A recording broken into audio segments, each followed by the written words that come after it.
So Jimmy, what's unique and powerful about CultureHQ's approach to inclusion? Thank you very much, Joe.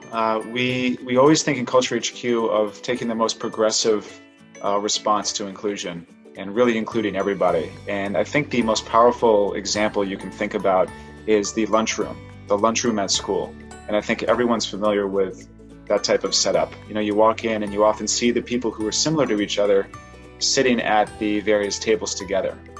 You know, and in the past, you can say that maybe companies didn't even afford that setup for their employees. There wasn't a place for everybody. There wasn't a table for everybody.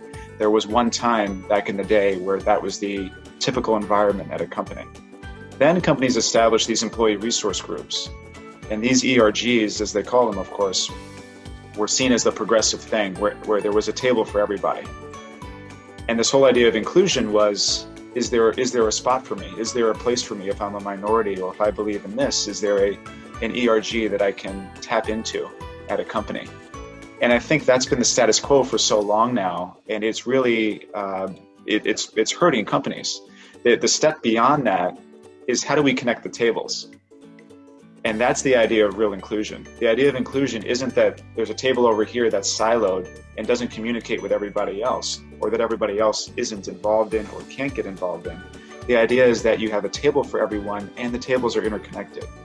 And so the CultureHQ approach is all about that. The CultureHQ approach is harnessing the power of commonalities to connect people across the tables. That could be something like charity. It could be something even like an interest like baseball.